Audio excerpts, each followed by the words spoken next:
Selamat pagi, Shalom. Alkitab mengatakan bahwa Allahku akan memenuhi segala keperluanmu menurut kekayaan dan kemuliaannya.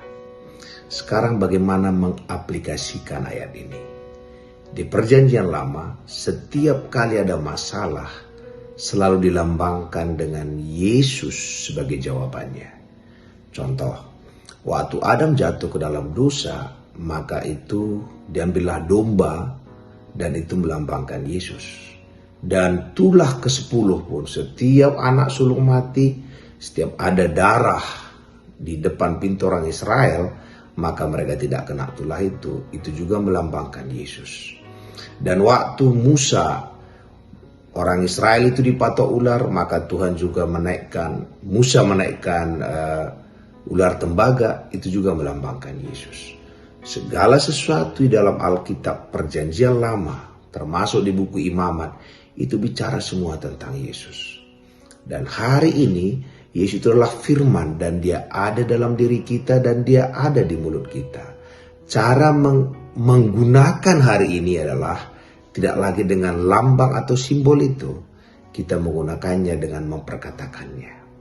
Jadi cara menggunakan Yesus ataupun bagaimana Yesus bisa memenuhi seluruh kebutuhan kita adalah memperkatakan Yesus kepada setiap masalah yang kita hadapi. Kalau kita katakan, kalau obat tadi dengan mengoleskan obat itu ilustrasinya. Dengan mengoleskan Yesus artinya memperkatakan Yesus. Contoh, kita punya masalah keuangan, kita mulai katakan Yesuslah yang memenuhi seluruh kebutuhan kita. Yesuslah sumber keuangan kita. Mungkin kita masalah kesehatan, kita perkatakan Yesuslah kesembuhan kita. Jadi bagian kita adalah memperkatakan Yesus kepada setiap masalah-masalah yang kita hadapi itu. Dan waktu kita melihat perbuatan Allah yang besar itu, maka kita mulai jatuh cinta kepada Yesus. Dan waktu kita jatuh cinta kepada Yesus, maka segala sesuatu dalam hidup kita serahkan kepada Dia. Maka dikatakan bukan kita yang mengasihi Allah, tapi Allah yang mengasihi kita lebih dulu. Dan karena begitu besar kasih Allah kita terima, tanpa kita sadari kita jatuh cinta, kita berikan segalanya kepada Tuhan.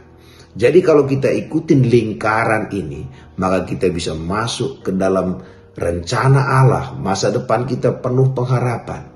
Karena itu hari-hari ini, mari semua kita memperkatakan Tuhan kepada setiap masalah-masalah yang kita hadapi. Dan waktu terjadi mujizat dalam masalah itu, kita jatuh cinta kepada Tuhan. Pagi hari ini, jangan tangisi apa yang kita hadapi sebesar apapun itu hanya menunjukkan Allah ingin memanifestasikan kehebatannya lebih besar daripada yang lain. Kita tidak mengalami mungkin lubang singa, Daniel mengalaminya, Allah bermanifestasi di sana. Karena itu hari ini mari kita pergunakan Tuhan ataupun mari kita mengandalkan Tuhan dalam setiap hal kehidupan kita. Terpuji nama Tuhan.